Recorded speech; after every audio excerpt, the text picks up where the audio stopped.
내가 하나님의 모든 자비하심으로 너희를 권하노니 너희 몸을 하나님이 기뻐하시는 거룩한 산 제물로 드리라.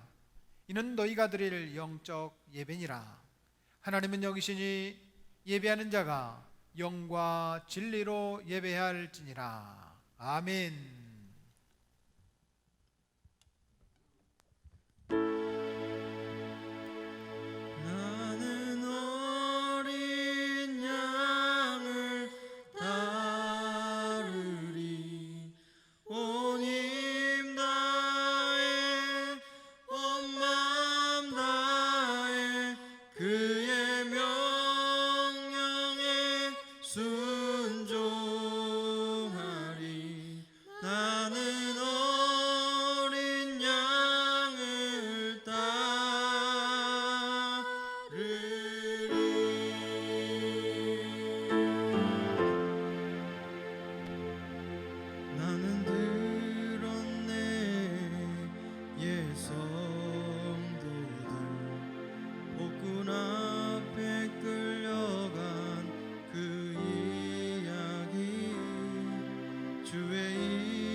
살려주리라 약속했지만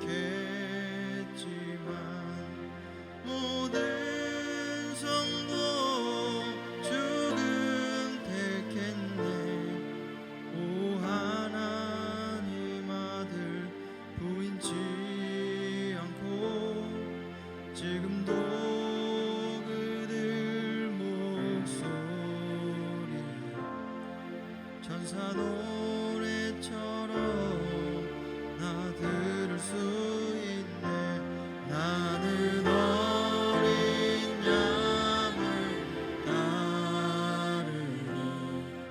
온 힘 다해 온 마음 다해 그의 명령에 순종하리. 나는 어린 양을 따르리.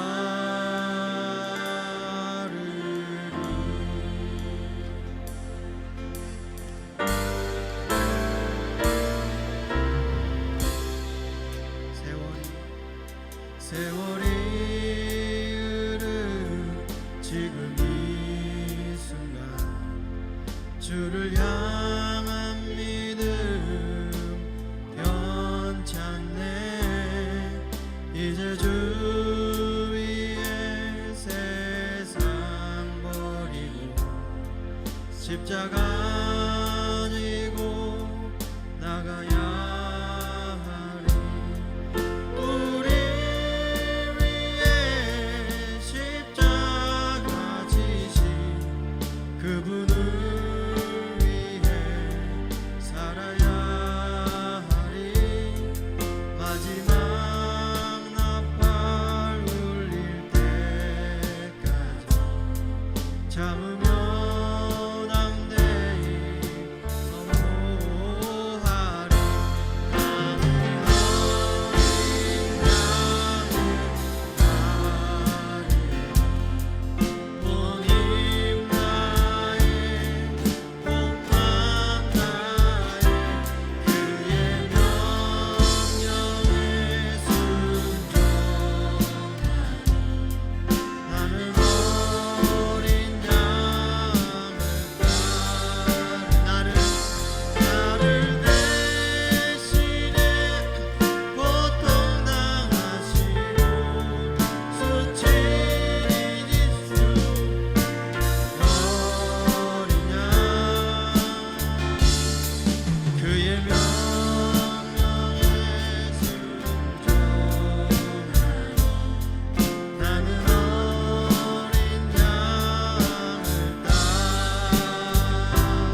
어둠 속 헤매이던 네 영혼 갈 길 몰라 방황할 때에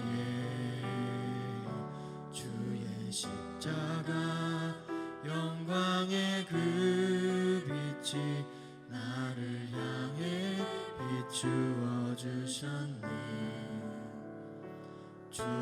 주홍빛보다 더 붉은 내 죄 그리스도의 피로 씻기어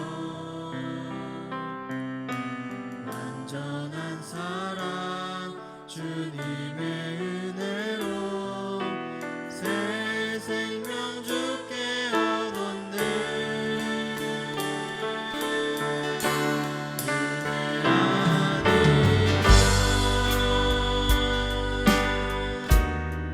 나서지 못하네. 십자가의 그 사랑 능력 아니면 나서지 못하네.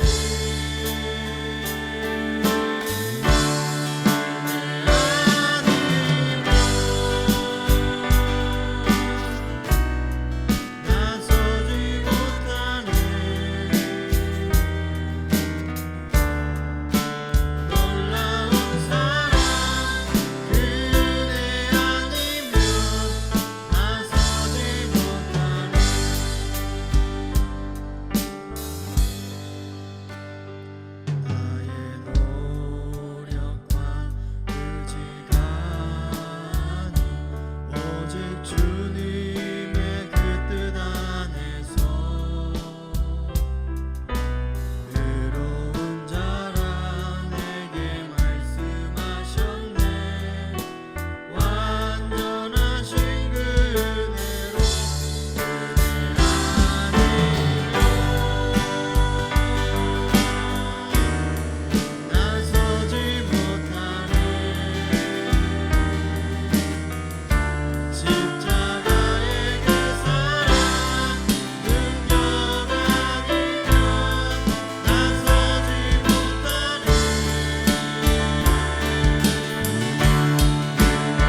우리에게 주시는 하나님의 말씀은 전도서 3장 11절과 로마서 2장 12절부터 16절까지 말씀입니다. 먼저 전도서 3장 11절 말씀을 제가 먼저 봉독하겠습니다.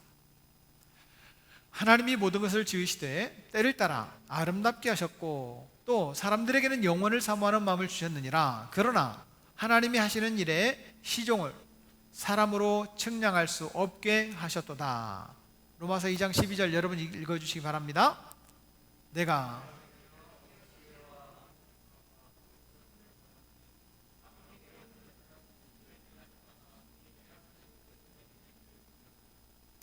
보니 지혜가 우매보다 뛰어남이 빛이 어둠보다 뛰어남 같도다.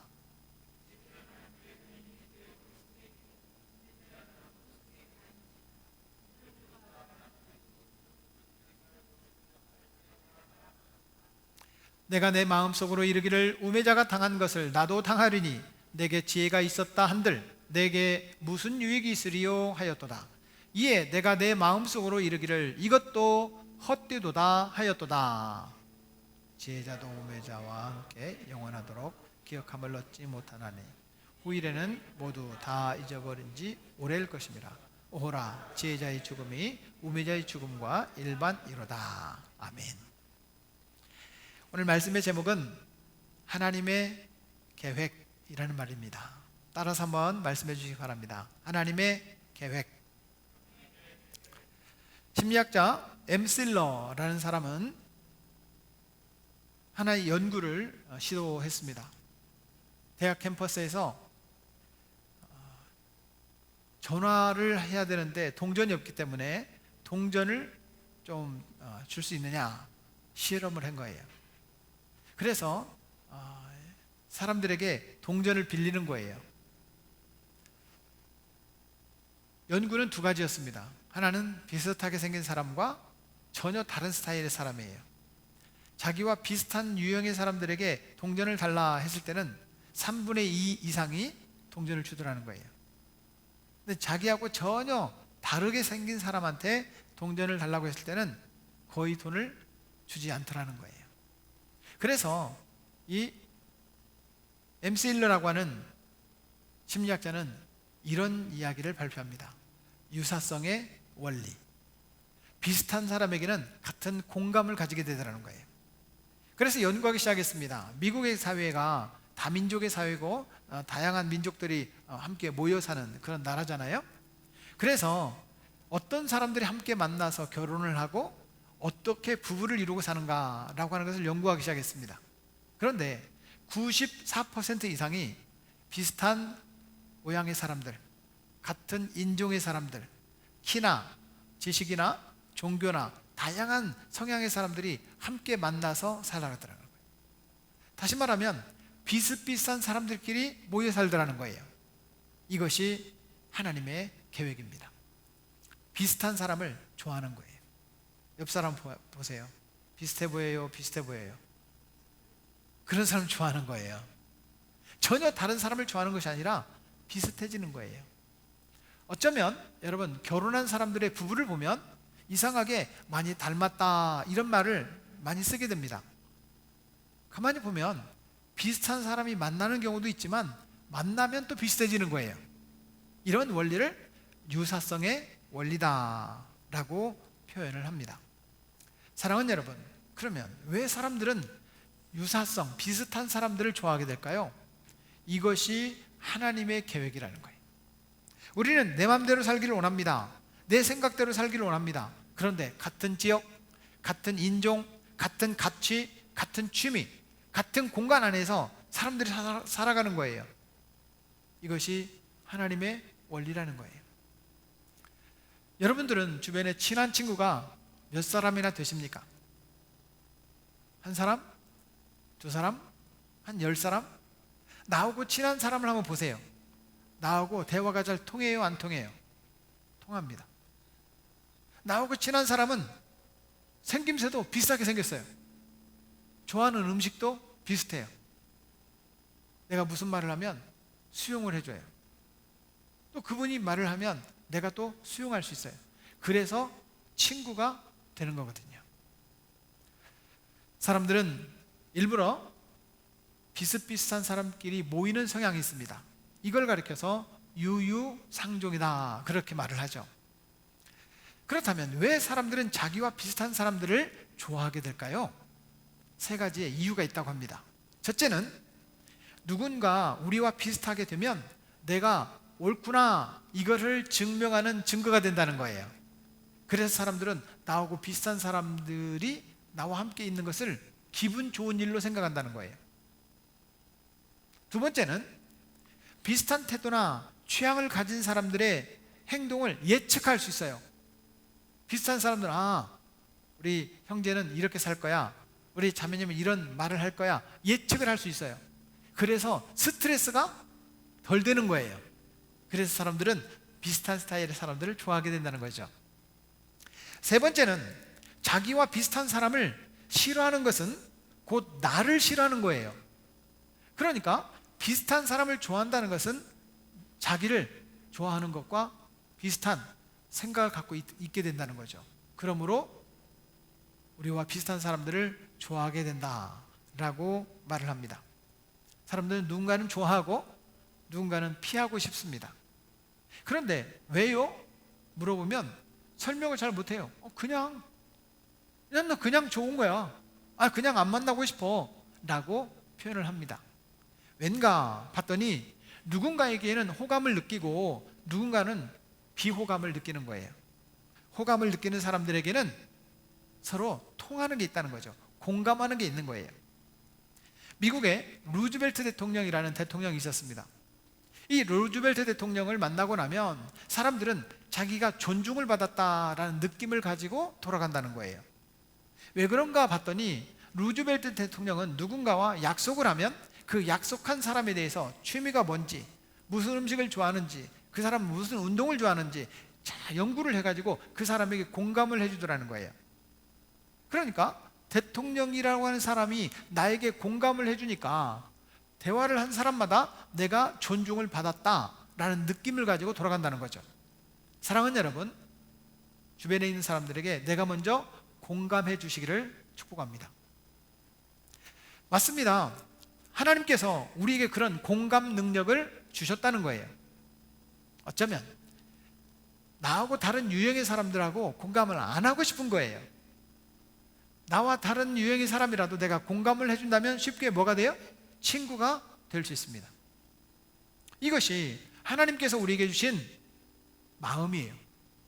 전혀 나와 다른 사람들이 나와 다른 외침을 가진다 할지라도 의도적으로 다가가서 공감을 해주면 친구가 될 수 있다는 거예요. 우리는 친구가 될 수 있습니다. 이것이 하나님의 방법이고 하나님의 계획입니다. 상대방의 이야기를 경청해 주십시오. 그리고 말하지 않아도 좋습니다. 그분의 이야기에 고개만 끄덕끄덕 해주시기 바랍니다. 연습 시작. 끄덕끄덕. 그러면요 친구가 되는 거예요. 하나님께서 이렇게 가장 친한 사람들, 친해져야 할 사람들을 우리 가까이에 두셨다는 거예요. 내가 만나고 싶어서 만나는 것이 아니라 가까운 사람들이 내 곁에 있어요. 가까운 사람들이 우리 주변에 있단 말이에요. 여러분, 이것은 하나님의 계획이에요. 하나님께서 만나게 하신 사람들, 하나님께서 만나라고 보내주신 사람들이 우리 곁에 있다? 예, 있다는 거예요. 그것이 하나님의 계획이라는 거죠. 우리는 우연히 만난 게 아닙니다. 하나님의 계획 안에서 만난 사람들이에요. 코로나 때문에 좀 조심해야 되니까 서로 뭐 하이파이브 이런 건 하지 맙시다. 여러분, 우리는 하나님께서 만나게 하신 사람들입니다. 이게 하나님의 계획이에요. 이 시간 저는 하나님의 그 계획을 깨닫기 원합니다. 오늘 성경을 두 군데를 읽었습니다. 전도서와 로마서. 전도서는 헛되다, 이것이 주제입니다. 솔로몬이 노년 시절에 내가 다 살아보니까 헛되구나, 이런 뜻입니다. 그러면 헛되니까 아무렇게나 살자, 이런 뜻일까요? 아닙니다. 솔로몬은 이렇게 말합니다. 우리 인간들의 마음에 영원을 사모하는 마음을 하나님께서 주셨는데 내가 살아보니 모든 것이 헛되로구나. 우리가 헛되게 살지 말고 하나님을 경외하는 삶, 내 생각대로 사는 것이 아니라 하나님이 지으신 모든 것이 때가 있는데 그 계획에 맞춰서 살자. 이것을 강조하고 싶은 거예요. 헛된 삶이 아니라 하나님의 계획 안에서 살아갈 수 있기를 축복합니다. 또 로마서는 사도 바울이 로마에 있는 성도들에게 쓴 편지입니다. 율법에 얽매인 사람들은 율법의 심판을 받게 된다. 그런데 율법이 없는 사람들은 어떻게 되는가? 율법의 본성대로 우리 마음에 양심을 주셨는데 그 양심이 율법이 된다. 그래서 사람들은 내 마음에 있는 양심대로 살게 돼 있어요. 사랑하는 여러분, 그런 이제는 내 생각, 내 자체가 율법이 되니 내 생각에 무엇을 담느냐에 따라서 살게 되는데 내 마음에 뭘 담을까? 뭘 담을까요? 욕심을 가득 담아요. 그럼 내 욕심껏 살아요. 선한 마음을 담아요. 그러면 선한 마음을 따라 살아요. 양심이 율법이 된다. 그렇게 이야기를 합니다. 복음의 계획대로 살아갈 것이 하나님의 계획인데 우리는 결국 내 욕심에 마음에 담는 대로 살아간다면 무엇을 담을 거냐는 거죠. 물론 로마서 전체의 결론은 그러므로 하나님의 은혜 속에 예수 그리스도의 은혜 속에 삽시다 라는 걸 얘기하고 있어요. 그러나 오늘 우리가 읽었던 로마서 2장에는 우리 마음에 양심이 법이 되어서 그 양심의 법대로 살게 되더라는 거죠. 사랑하는 여러분, 분명한 것은 우리의 생각을 내려놓으면요 하나님의 계획이 보입니다. 내 생각에 꽉 사로잡히면요 하나님의 계획이 안 보입니다. 내 생각을 내려놓으십시오. 하나님의 계획이 보일 겁니다. 그 하나님의 계획대로 살아가자는 거죠. 오늘 저는 사도행전 17장을 보면서 사도행전 17장에 보면 바울이 2차 전도 여행 때 데살로니가를 지나서 베르야를 지나서 아덴이라는 도시에 이르렀습니다. 아덴이라는 도시에 보니까 아덴 사람들이 종교성이 많아요. 그런데 그 사람들은 알지 못하는 신에게 제사를 드리는 거예요. 알고 보니 제사에는 제물이 있는데 피의 제물을 드리는 모습을 보게 되었습니다. 그들은 어떤 신인지도 모르는 그 신에게 제사를 드리고 있는 거예요.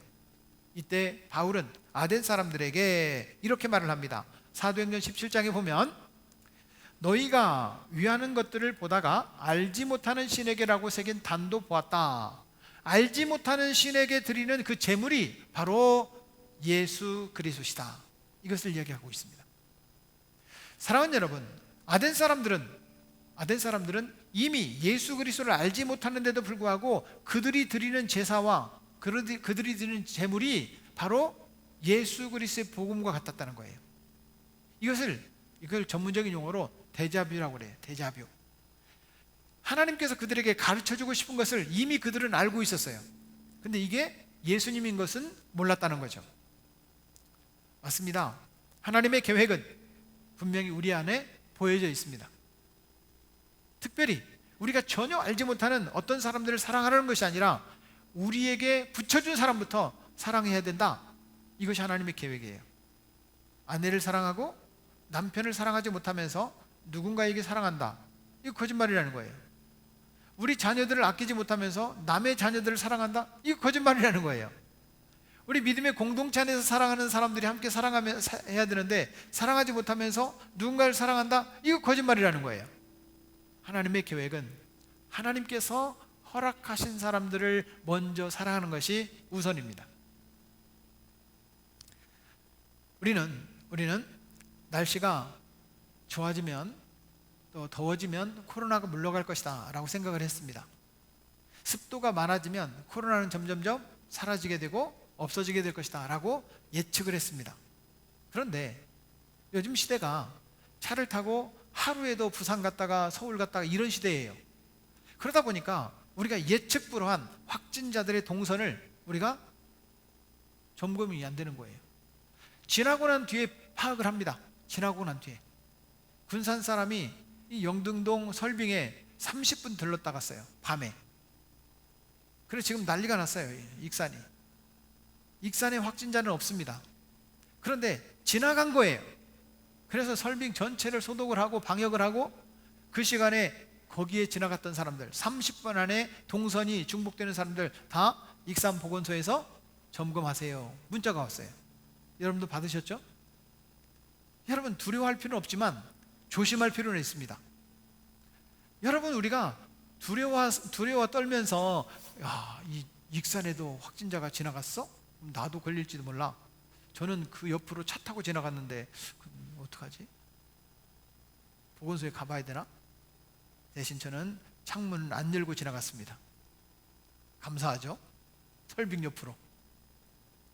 사랑하는 여러분, 분명한 것은 우리가 이렇게 코로나 때문에 두려워하고 공포감이 있는 이런 상황에서 우리 한국교회는, 우리 성도들은 하나님의 계획을 어떻게 깨달을 수 있을까요? 이 코로나 시대에 하나님의 계획은 무엇입니까? 오늘 저는 하나님의 계획을 함께 깨닫기를 원합니다. 오늘 우리가 읽었던 두 본문을 통해서 함께 하나님의 계획을 찾아보려고 합니다. 그렇다면 우리를 향한 하나님의 계획은 무엇입니까? 첫째, 영원을 사모하는 것입니다. 따라하겠습니다. 영원을 사모하는 것입니다. 오늘 우리가 읽었던 전도서 3장 11절, 또 사람들에게는 영원을 사모하는 마음을 주셨다라고 이야기하고 있습니다. 하나님께서 우리나라에 사계절을 주셨습니다. 사계절이 있는 것이 엄청난 축복이에요. 그런데 지금 사계절의 경계가 모호해지고 있습니다. 봄은 짧아졌어요. 여름은 길어졌는데 겨울은 이게 겨울인가 싶을 정도로 있다가 지나가 버리는 거예요. 눈이 안 와요. 왜 그런가 봤더니 인간의 지나친 개발 욕심 때문에 더 많은 돈을 벌고 더 많은 쾌락을 누리기 위해서 너무나도 많은 계획과 개발과 자꾸 자연을 훼손하는 것 때문에 우리가 결국 그 고통을 당하고 있는 거예요. 대기오염과 수질오염과 수온 상승, 오존층 파괴, 온난화 이런 걸로 인해서 확 지구의 온도가 높아지는 거예요. 저 밀림을 다 제거하는 거예요. 뭐 하려고요? 커피 심으려고. 결국 뭐 하려고? 돈 벌려고. 그런데 설교를 준비하다가 전 너무 큰 은혜가 되더라고요. 여러분, 이 지구라는 지구가 이렇게 태양으로부터 공격을 받습니다. 빛이라고 하는 공격. 그런데 그 빛을 차단하고 자외선을 차단하는 그런 기능을 하는 게 있어요. 여러분 보세요. 지구에서 대륙권, 오존층, 성층권, 중간권, 열권 이란 게 있어요. 이 공기가 층이 있단 말이에요. 그런데 태양에서 비춰주는 그 빛에는 엄청난 자외선이 있는데 이 자외선을 직접 쬐이면 피부병이 걸립니다. 암에 걸려요. 근데 그것을 막아주는 층이 있어요. 이걸 뭐라고 하느냐? 오존층이라고 그래요. 오존층. 우리가 살고 있는 공기는 O2잖아요. O3층을 오존층이라고 그래요. O3층인데 그 O3층이 자꾸 우리가 프레온가스나 대기 오염으로 인해서 그게 자꾸 가려지고 막아지고 구멍이 뚫리는 거예요. 그래서 이렇게 구멍이 뚫리는 거예요. 구멍이. 오존층이 이게 파괴되는 거예요. 그러면 태양에 있는 빛이 직접 우리 사람들에게 오잖아요. 그럼 우리가 개발을 위해서 우리가 만들었던 그런 기계들과 가스들과 이런 것 때문에 우리가 돈은 벌었을지 모르지만 더 많은 피해를 결국에는 우리 인간이 받게 되는 거예요. 자, 그렇다면 이 오존층을 복구하는 방법이 있습니다. 오존층을 우리가 돈을 들여서 이렇게 땜빵식으로 이게 막을 수 있느냐? 아니요. 방법은 하나밖에 없어요. 인간이 개발을 멈추는 거예요. 내버려 두면 회복되는 거예요. 이게 하나님의 계획이에요. 개발을 통해서 더 많은 돈을 벌려고 하면 이게 구멍이 나는데 내버려 두면 그게 채워지는 거예요. 복구가 되는 거예요. 사랑하는 여러분, 이 지구라는 지구가 태양 둘레를 엄청난 속도로 지금 돌고 있죠? 스스로도 돌고 있죠? 그런데 이 공기층이 그 층을 계속 유지하면서 돌고 있다는 거 신기하지 않습니까? 이것이 하나님의 은혜요, 하나님의 계획입니다. 우리가 지금 호흡을 할 수 있다는 것이, 아니 우주로 공기가 날아가 버리면 안 되잖아요.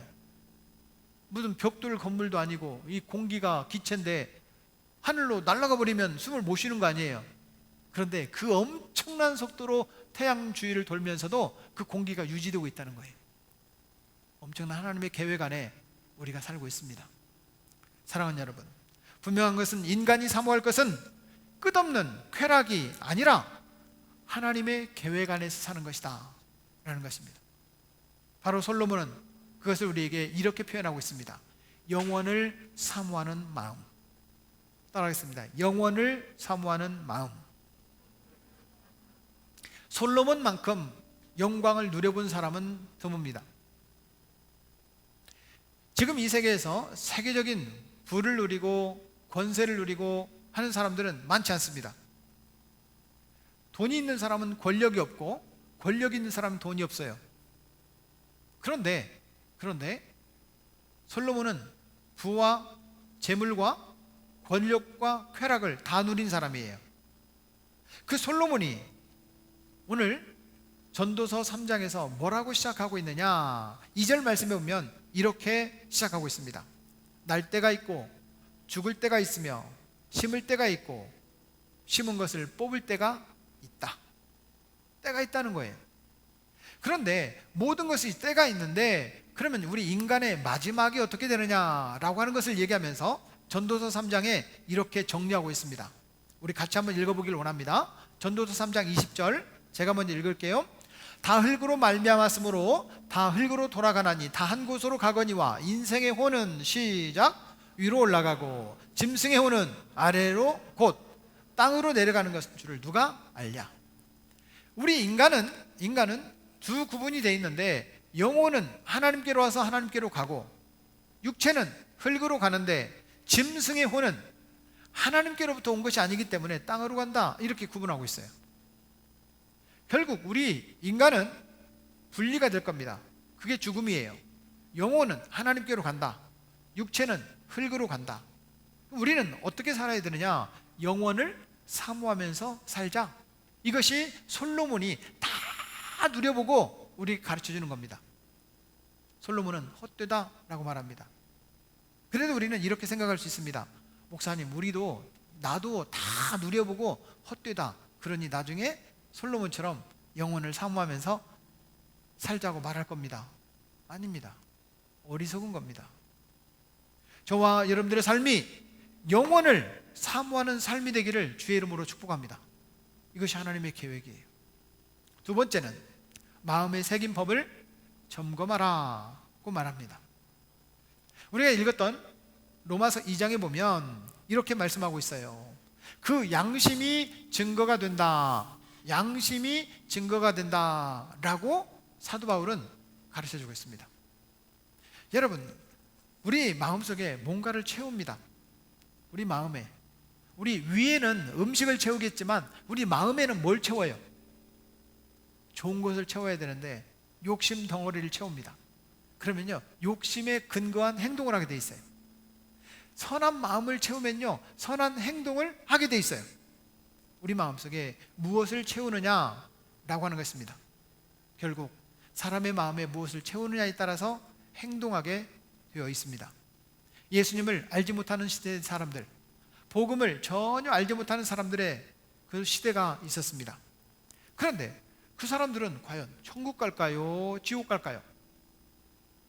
신석기 시대, 구석기 시대는 일단 놔두고라도 우리나라의 삼국시대, 아니 우리가 가장 존경하는 세종대왕 이순신 장군은 천국 갔을까요? 지옥 갔을까요? 그때는 예수님이 일단 소개가 안 됐어요. 그때는 유대인도 아니기 때문에 우리에게 율법도 없어요. 복음도 없고 율법도 없는 세종대왕은, 이순신 장군은 천국 갔을까? 지옥 갔을까? 우리 마음은 이런 생각입니다. 천국 갔으면 좋겠다. 확인할 방법이 없습니다. 사도 바울은 그러한 상황과 환경 가운데 있는 사람들에게 이렇게 말하고 있는 거예요. 그 양심이 증거가 된다. 따라하겠습니다. 그 양심이 증거가 된다. 그것을 우리가 판단할 것이 아니라 세종대왕이, 이순신 장군이 양심이 있어. 양심이. 그 양심이 증거가 된다는 거예요. 그 양심이 율법이 되는 거예요. 바울은 율법 시대의 사람들은 율법으로 천국 갔습니다. 복음 시대의 사람들은 복음으로 천국 갑니다. 그런데 복음도 없고 율법도 없는 시대의 사람들은 양심이 그 법이 된다는 거예요. 그러므로 우리 안에 양심을 점검해 보라는 거예요. 양심을 주신 것이 하나님의 계획이에요. 여러분, 자기 옆 사람 바라보지 말고 자기를 보세요. 양심 있어요? 있어요? 털났어요? 빨리 뽑아요. 여러분, 슈바이처가 유명하죠. 슈바이처가 어린 시절을 회상하면서 이런 이야기를 합니다. 슈바이처의 아버지는 농촌에서 목회를 하는 시골 목사님이셨어요. 그래서 벌꿀을, 그러니까 꿀벌을 이렇게 양봉을 한 거예요. 그런데 양봉을 하는데 슈바이처가 어릴 때 우통을 벗고 마당에서 놀았어요. 그때 아버지가 마침 벌통을 손질하고 있었어요. 그러다가 슈바이처가 벌에 그만 쏘이고 말았습니다. 어떻게 해야 돼요? 막 울었어요. 막 아파서 울고 있으니까 슈바이처의 엄마가 마당에 나오셔가지고 아빠 목사님을 막 혼내는 거예요. 당신 정신 있는 거냐? 아들이 지금 우통을 벗고 놀고 있는데 왜 하필이면 이때 벌통을 손을 대느냐? 아니, 벌통 손 댈 때 슈바이처가 왔거든요. 엄마가 아빠를 막 혼내니까 이 슈바이처가 기분이 좋은 거야. 아이고, 내가 미안하다고, 내가 잘못했다고 아빠가 말하는 모습이 막 통쾌한 거예요. 슈바이처가 더 웁니다. 으악! 웁니다. 나중에는 아픈 것 때문에 우는 게 아니라 엄마한테 혼나는 아빠의 모습을 보니까 통쾌해서 더 울은 거예요. 이제는 아프지도 않았어요. 쏘인 것이 괜찮아졌어요. 그런데도 막 우니까 엄마의 목소리는 포르테시모로 막 계속 올라가는 거예요. 그때 슈바이처의 마음속에 들려오는 잔잔한 음성이 있었어요. 야, 이 녀석아, 그만 울어라. 자기 양심에서 야, 이 녀석아, 그만 울어라는 소리가 들렸습니다. 나중에 이 사건을 회상하던 슈바이처는 훗날에 이렇게 기록하고 있습니다. 이것은 내 속에 있는 하나님의 음성이었다. 내 속에 있는 하나님의 음성이었다. 야, 이 녀석아, 그만 울어라. 여러분 스스로에게 한번 말해 보십시오. 야, 이놈아, 그만 울어라. 어쩌면 우리 양심이 말하고 있는데도 양심을 닫아버리고 내가 하고 싶은 대로 하는 거예요. 통쾌한 거예요. 사랑하는 여러분, 내가 통쾌한 대로 살지 말고 하나님이 기뻐하시는 대로 살아가기를 축복합니다. 그렇습니다. 우리는 말은 하지 않지만 다들 양심을 갖고 있습니다. 하나님의 음성을 들을 수 있느냐, 하나님의 음성을 듣지 못하느냐, 이것은 우리 양심의 청결함 때문입니다. 마음이 깨끗하면 하나님을 볼 것입니다. 하나님의 음성을 들을 것입니다. 우리 양심이 하나님의 계획입니다. 세 번째는 복음이 말하는 대로 행하는 것입니다. 다시 정리합니다. 우리를 향한 하나님의 계획이 뭔가? 첫째는 영혼을 사모하는 거예요. 둘째는 우리 마음에 새긴 법을 점검하는 거예요. 셋째는 복음이 말하는 대로 행동하는 거예요. 그렇습니다. 오늘 성경은 우리에게 이렇게 말하고 있습니다. 로마서 2장 16절, 곧 나의 복음의 이른 바와 같이 라고 표현합니다. 나의 복음의 이른 바와 같이. 복음은 예수님이십니다. 예수님을 말하는 것이 곧 복음이요, 주님이 말씀하신 대로 행동하는 것이 곧 복음입니다. 우리가 생각하는 논리, 사람이 생각하는 목적, 나의 계획대로 사는 것이 아니라 예수님이 나에게 무엇을 원하실까? 예수님은 이런 상황에서 어떻게 행동하셨을까? 라고 하는 것을 먼저 생각하는 거예요. 내 욕심과 내 안전을 생각하는 것이 아니라 예수님을 먼저 생각하는 거예요. 그러면 그런 행동이 나오게 되어 있습니다. 맞습니다. 요한복음 14장 6절 말씀에 보면 예수님께서 말씀하십니다. 내가 곧 길이요 진리요 생명이니 나로 말미암지 않고는 아버지께로 올 자가 없느니라. 맞습니다. 예수님을 증거하는 겁니다. 여러분, 다시 선포합시다. 예수님 믿어야 삽니다. 다시 증거합시다. 예수님 믿으세요. 증거할 수 있어야 됩니다. 중국에 한 자매가 중국 선교사님을 찾아오셨다고 합니다. 자매가 선교사님을 찾아와서 이렇게 말하는 거예요. 선교사님, 제가 예수님을 믿고 싶습니다. 여러분, 선교 현장에서 전도한다는 게 얼마나 힘들어요. 이 자매가 예수님을 믿겠다고 하니까 너무 기뻐가지고 이렇게 물어본 거예요. 자매님은 누구에게 복음을 들으셨습니까? 그랬더니 저는 누구에게도 복음을 듣지 않았습니다. 우리 동네에 마약 중독자고 알코올 중독자인 동네 사람이 다 내놓은 사람이 있었습니다. 그 사람 이름만 들어도 고개를 절레절레 흔드는 그런 사람이었습니다. 그런데 이 사람이 갑자기 180도 바뀐 거예요. 왜 이 사람이 이렇게 행동이 바뀌었나 알고 봤더니 이 사람이 예수님을 믿게 된 겁니다. 다른 사람은 몰라도 저 사람은 변하지 않을 거야 라고 했던 사람인데 저 사람을 바꾸는 예수님이라면 나도 믿겠다 라고 자기가 생각을 했다는 거예요. 그래서 그 자매님은 이렇게 표현을 합니다. 저는 복음을 듣지 못했지만 복음이 무엇인지를 똑똑히 보았습니다. 사랑하는 여러분, 그렇습니다. 예수님 믿는 사람답게 삽시다. 이것이 복음입니다. 복음은 말이 아닙니다. 때를 얻든지 못 얻든지 증거하는 말이 아니라 예수님 믿는 사람답게 살아가는 것이 곧 복음이에요. 조금 손해를 봅시다. 조금 더 양보를 해 주십시오. 내가 먼저 섬겨 드리십시오. 그랬더니 이렇게 놀라운 은혜와 축복을 받더라. 이걸 간증하는 겁니다. 이것이 여러분 우리의 복음이에요. 지금까지는 말로 복음을 전했다면 이제는 행함으로 복음을 전할 수 있기를 축복합니다. 야고보 사도는 이렇게 우리에게 말하고 있습니다. 어떤 사람은 말하기를 너는 믿음이 있고 나는 행함이 있으니 행함이 없는 내 믿음을 내게 보이라. 같이요, 나는 행함으로 내 믿음을 내게 보이리라 하리라. 어쩌면 여러분 함께 예배하는 이 자리에 있는 우리 성도들이 교회 나왔다고 해서 예수 믿는다고 말할 수 없을 겁니다. 우리 주변에 있는 안 믿는 사람들에게 야, 저분은 진짜 예수쟁이야, 그런 소리를 들을 수 있어야 되지 않겠습니까? 어제 저는 너무나 기뻤습니다.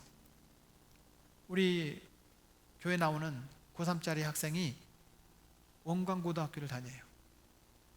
원광고등학교 교무님이 계신데, 거기는 이제 원불교회 성직자 교무님이 계신데 학부모 모임을 가진 거예요. 학부모 모임을. 누구 엄마이십니까? 그랬더니 아무개 엄마입니다. 그러니까 교무님이 그 아이 진짜 예수님을 잘 믿는 것 같아요. 그 아이 너는 진짜 예수쟁이다, 이렇게 교무님이 말했대. 얼마나 기뻐요. 사랑하는 여러분, 말뿐이 아닙니다. 우리 행실이 예수님 믿는 사람답게 살아갈 수 있기를 축복합니다. 이것이 진짜 복음이에요. 그렇다면 이제 말씀의 결론을 맺으면서 우리는 어떻게 살아야 할까요? 하나님의 계획대로 우리가 살아가는 방법 두 가지를 다시 한번 정리합니다. 첫째는 마음에 영원을 사모하면서 삽시다. 지금 우리는 눈에 보이지 않는 정말 미세한 이 코로나 때문에 두려워 떨고 있습니다. 공포감에 위축되어 있습니다. 근데 돈은 벌어야 해요. 돈은. 그러니까 코로나 뒤로 하고 경제를 풀어주는 거예요. 프랑스에서 지금 난리가 났습니다. 의료진들은 막 데모를 하는 거예요. 얼마나 많은 사람들이 지금 확진이 돼 있는데 뭐 때문에? 돈 때문에 풀어주는 거예요.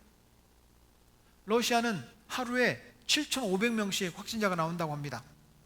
그런데 8,000명 미만으로 줄어들었다고 해서 지금 경제를 풀어주는 거예요. 우리는요, 몇십 명 가지고 지금 위축되어 있는데 몇천 명씩 생기는 그런 나라들은 뭐 때문에요? 돈 때문에 풀어주기 시작하는 겁니다. 사랑하는 여러분, 저는 불만이 하나 있습니다. 왜 의사 선생님들이, 과학자들이 이 백신 개발 빨리 안 하는 거예요? 왜 치료제 빨리 개발 안 하는 거죠? 여러분, 안 하는 거예요? 못 하는 거죠. 이제는 어느 정도 개발 단계가 되어서 내년이면 나올 거라 이렇게 계속 뉴스가 전해지고 있습니다. 빨리 개발되었으면 좋겠습니다. 그런데 일반인들은, 우리들은 연구도 못해. 치료제 개발이나 백신 개발을 위해서 할 수 있는 일이 아무것도 없어요. 우리는 그럼 어떻게 할 겁니까? 두려워 떨고만 있을 겁니까? 사랑하는 여러분, 성경은 우리에게 분명히 말씀하고 있습니다. 영원을 사모하면서 살아라. 두려움보다 영원을 사모하는 믿음을 더욱더 굳세게 할 수 있기를 축복합니다. 어떤 사람들은 그렇게 말을 합니다. 코로나로 죽으면 천국 못 간대. 객사하면 천국 못 간대. 심지어는 물에 빠져 죽으면 익사한 사람은 천국 못 간대. 성경이 없는 말들을 합니다. 아닙니다. 여러분, 예수 믿다가 질병으로 우리가 이 세상을 떠나든 교통사고로 이 세상을 떠나든 예수 믿는 사람은 천국 갑니다. 우리는 천국 백성입니다. 영원을 사모하는 마음을 가질 수 있기를 축복합니다. 천국 소망으로 살아가기를 바랍니다. 여러분, 저는 천국 가고 싶어요. 주님 부르시면 오늘 밤이라도 갈 수 있습니다. 여러분, 그런 마음으로 살아갈 수 있기를 바랍니다. 하나님 부르시면 천국 가겠다. 걱정이 되죠. 우리 자녀들은 어떻게 할 거고, 아내는 어떻게 할 거고, 불쌍한 우리 김혜순 목사는 어떻게 할 거야. 그것 때문에 걱정이 되죠. 아닙니다. 걱정하지 마십시오. 천국 소망으로 살아가기를 축복합니다. 영원을 사모하는 마음으로 살아갈 수 있기를 축복합니다. 이것이 우리가 지금 이 코로나 시대에 할 수 있는 첫 번째 할 일이에요. 두 번째는 복음을 말하는 것입니다. 라이스 크리스천이라는 말이 있습니다. 선교지에 선교사님들이 쌀을 자꾸 나눠주니까 사람들이 교회로 막 몰려오는 거예요. 그런데 이 쌀을 나눠줄 수 있는 상황이 안 됐어요. 쌀을 안 나눠줬더니 교회 싹 떠나더라는 거예요. 쌀을 나눠줬더니 쌀 때문에 교회를 오고, 쌀을 안 나눠줬더니 교회를 다 떠나고. 쌀을 나눠줘야 돼요? 안 나눠줘야 돼요? 쌀 때문에 오는 성도를 이렇게 라이스 크리스천이라는 표현을 씁니다. 이 선교사님들이 고민이 이거예요. 쌀을 나눠줄까 말까. 쌀을 나눠줄 수 있는 것도요, 한계가 있어요. 몇 사람에게 나눠줄 거예요? 얼마나 많은 사람에게 나눠줄 거예요? 언제까지 나눠줄 거예요? 고민이 되는 거예요. 야, 이 쌀을 나눠줘야 되나? 안 나눠줘야 되나? 이 선교사님들의 고민이에요. 라이스 크리스천. 그런데 우리나라도 마찬가지였습니다. 1885년에 복음이 전해지고 선교사님들이 교회에다가 원조를 받아서 나눠주기 시작한 거예요. 옥수수를 나눠줬습니다. 밀가루, 빵을 나눠줬습니다. 우리나라 사람들이 받아먹고 교회로 갔어요. 심지어 부모님은 불교인인데 자녀들은 교회 다니는 거예요. 심지어 부모님은 무당이에요. 자녀들이 교회 오는 거예요. 왜요? 빵을 주니까, 옥수수를 주니까, 학용품을 주니까. 그런데 저 무슬림 국가와 저 아프리카 국가와 우리나라가 다른 것이 하나가 있었습니다. 무엇이 달랐느냐? 바로 이것입니다. 복음의 열정으로 뭉쳤다는 거예요. 예수 천당, 불신지옥을 외치는 우리 믿음의 선배들이 있었습니다. 전국을 다니면서 아무것도 가지지 않고 거짓 순례 전도 여행을 하면서 복음을 전하는 복음 전도자들이 있었다는 거예요. 어떤 사람들은 복음은 전하지 못하고 땅을 밟으면서 땅 밟기를 하면서 전도했던 우리 믿음의 선배들이 있었습니다. 한국 기독교 역사는 겨우 135년밖에 되지 않았습니다. 그런데 한국 교회가 이렇게 쌀 주기 때문에 교회 가는 것이 아니라 처음엔 그런 모습이었지만 복음을 전하는 믿음의 선배들이 있었기 때문에 지금까지 이렇게 한국교회가 성장했다라고 분석을 하고 있습니다. 저도 그것이 맞다고 생각을 합니다. 복음을 증거하는 겁니다. 사랑하는 여러분, 다시 복음을 말하기 시작해야 됩니다. 예수님을 증거하기 시작해야 합니다. 예수님을 전하는 사람, 복음을 말하는 사람, 복음을 보여주는 성도가 되기를 주의 이름으로 축복합니다. 말씀의 결론을 맺으려고 합니다. 내 삶의 모습에서 예수님을 보여주십시오. 어쩌면 내 얼굴에 성도라는 표현을 안 하고 다니는지 몰라요. 나는 이마에다가 크리스천이요 라고 써놓고 다니지 않습니다. 그런데 저 사람을 보면 정말 나도 예수 믿고 싶어. 우리 성도들은 그런 삶이 되길 바랍니다. 가장 가까이 있는 사람들에게 성도다운 모습을 보여줄 수 있기를 바랍니다. 아직도 예수 믿지 않는 가족들이 있다면 우리 가족들에게 예수 믿는 사람의 진짜 모습을 보여주시기를 축복합니다. 하나님의 계획은 나의 삶에서 예수님을 나타내는 것입니다. 나의 삶에서 영원을 사모하고 복음을 말하는 성도, 복음을 보여주는 성도가 되기를 예수 그리스도의 이름으로 축원합니다. 찬양하겠습니다.